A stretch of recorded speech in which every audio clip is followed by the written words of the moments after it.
You know what I was saying to myself just now, guys? It's been a while since I've done a drive and talk video with you guys. So that's what you're gonna get right now, guys. A drive and talk video. If you're new here, guys, welcome. Returning subscriber, welcome back to the channel. Thank you guys so much for being here. Guys, we're gonna talk a little bit today about what to do after you've been accepted to study in Canada. Now, a lot of persons are a little bit confused about the study permit process, and they don't know where to go after they have gotten their acceptance letter. Now, in this video, guys, I'm just going to be talking to you guys a little bit about what would be your next step after getting your letter of acceptance. Bear in mind, guys, you know this, I'm not an immigration consultant, affiliate, lawyer, anything of the sort. 100% information from my perspective and my experience, right? Now, congratulations if you have gotten your letter of acceptance from a college in Canada. That's usually the first part of the process to become an international student in Canada, right? So big up. Congrats for that. That's usually a big hurdle to pass. Now, after you've gotten your letter of acceptance, there are some things that you need to do in order to become an international student. And one of the things that you need to do is to apply for your study permit. Now, if you have been through the process before, you know that the study permit application is usually the hardest part of the process. Applying to come to school can be challenging, yes, but that's the easy part of the process, sad to say. Now, it's time to get the ball rolling, right? Now, one of the things that you need to do is to start gathering your documentation, starting with your letter of explanation. Now, your letter of explanation is a letter that you write to IRCC, and if you don't know what IRCC is, that's Immigrant, Refugee and Citizenship Canada, Immigration, Refugee and Citizenship Canada, which is the body that is responsible for application processing. Now, you write a letter addressed to IRCC stating why you want to study in Canada, right? How does study in Canada gonna benefit you? The funds, explain the funds where the money come from. Home ties, explain home ties by creating strong explanations to support the fact that you're gonna be going back to your home country. How long should a letter of explanation be? I generally say between 1 to 2 pages. Now, you're really writing to somebody, you know, so you don't want it to be too drawn out. So I've seen letter of explanation 4 or 5 pages, right? Now, if that's what it takes for you to adequately explain your situation, go for it. But if you can summarize it down to make it at least 3 pages maximum, then I think that would be fine, right? And of course, guys, if you need help with writing your letter of explanation, you can check out my calendar link right down below.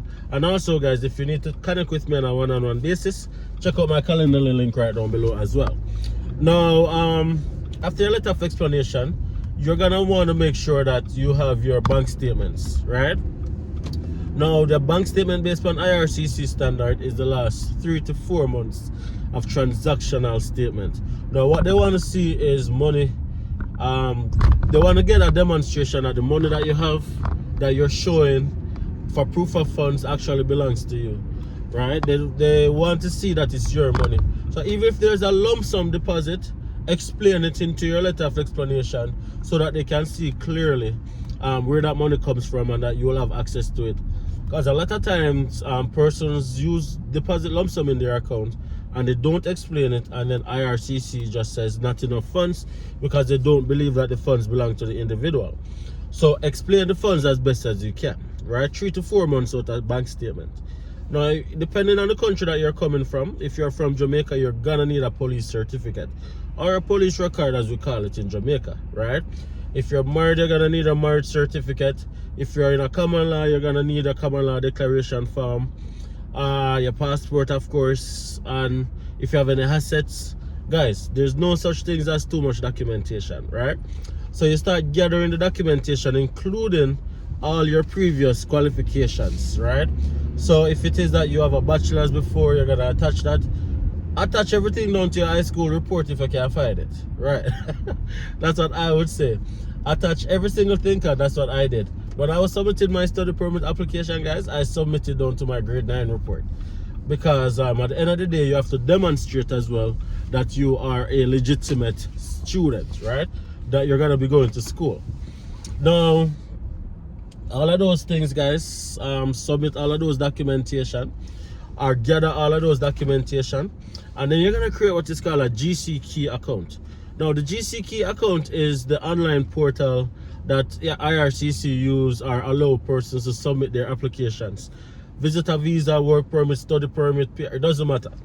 And this is where it's processed and you get notified. One of them portals. There's a couple others, but I don't have any experience with those. I just have experience with GC Key.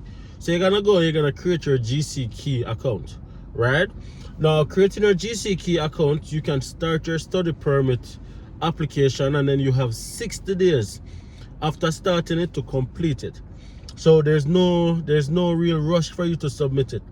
You want to make sure that you are taking your time to submit your application, because this is arguably one of the most important documentation and application that you're going to be completing in your life, right? So you don't want to rush it. You don't want to shortcut the thing and make mistakes. You want to give yourself enough time to prepare and to submit everything that's going to support your documentation. Now, your letter of acceptance gives you the right to attend that school, but if it is that your study permit is refused, then you'll get back your tuition, right? If it is that you decide that you're not going to apply for a study permit again after receiving a letter of acceptance, then your money burn up, right? You lose your money. So the only way you can get back your money is if you decide, if you were refused, right? If you get through and you decide to change school, if it is that you change your mind from applying to, from deciding to apply for a study permit, you don't get back your money, right? So you want to make sure that before you decide to apply for college and pay all those fees, that Canada is your destination of choice. That actually you want to study in Canada, because if it is that you change your mind, you're not going to be able to get back your money. It's very important to remember that. When you apply for a college in Canada, the processing time for you to get your letter of acceptance really depends, depends on the college, depends on the province. Now, I have seen schools in the Atlantic provinces, Nova Scotia, New Brunswick, Newfoundland, etc. These schools have wait lists, right? So you want to make sure that you're giving yourself ample time to apply to the program that you want, because I've seen persons on the wait list up to a year, 8 months, 6 months. That's just because these colleges are known to be cheaper, so they have extensive applicants, volume of applications, and that causes a lot of persons to be on the wait list. So from the time of applying to actually getting a letter of acceptance might be a while. Now, in Alberta, what I've seen predominantly is a little bit different.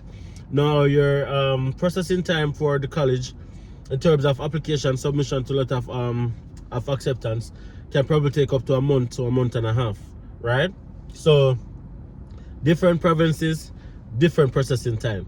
So you want to make sure that you are planning adequately to factor in whatever college that you are applying for. And that's one of the questions that you can ask the international student liaison personnel.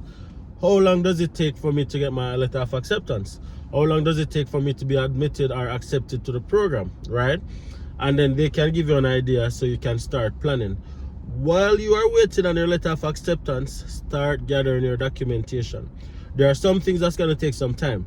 Like your police certificate might take a couple weeks to a couple months. If you need to apply for a transcript, that might take a while. There are some countries that require a medical. There's so many things that you have to take into consideration. Now, your letter of acceptance as well might take a couple weeks for you to write. You don't want to rush it, right? So you want to make sure that you're giving yourself enough time to factor in all of the documentation that you need. So you start gathering in the documentation little by little. So by the time you get a letter of acceptance, it's really time just to submit your application, and then you wait with positivity, of course, and then you get approved, and then you come to Canada. That's how it is. Now, studying in Canada, guys, is really fundamentally a roadmap for most persons, and it's a roadmap to permanent residency. Now, it's not guaranteed that if you study in Canada, you're going to become a permanent resident. However, the chances of you becoming a permanent resident is exponentially increased based on the amount of immigration streams that's available for international students after they have studied in Canada. Depends on the province, of course. Some provinces are easier than others, some provinces are harder than some. And a lot of international students have to be changing provinces because they go to a province and then they realize that it's difficult, right? So of course it always comes down back to research, 5 P's. Proper preparation prevent poor performance. So it comes down back to the 5 P's. Make sure that you're doing the research from the offset, and make sure that you are, giving yourself the best chance to succeed by going to the best province that allows you to become a permanent resident after graduating school. I talk about Saskatchewan, I talk about the Atlantic provinces all the time. These are provinces that allows you to be eligible for provincial nomination 6 months after completing your studies. And some of these provinces even allow you to apply for PR while you're still a student. So do your research, man, and make sure that you're giving yourself the best chance of to succeed. Best chances of success, right? That's what it is. Again, guys, check out all the links in the video description if you guys want to connect with me, chat with me on a one-on-one. Check out my calendar link right down below. Big up to all the persons who have been supporting at our channel, not only our channel but also our calendar as well. We really appreciate each and every one of you guys. Thank you guys so much for loving us, supporting us. Really appreciate it, guys. And all the persons who have booked one-on-one with us, big up on yourself. Really appreciate you guys. Wish everybody a happy new year. When I know the thing said, big up on yourself. If you haven't already subscribed to the channel, take a second to subscribe. Really helps out the channel. Take a second to like the video and take a second to subscribe. Anyways, that's it for you guys right now. I'll see you guys in the next video. Peace.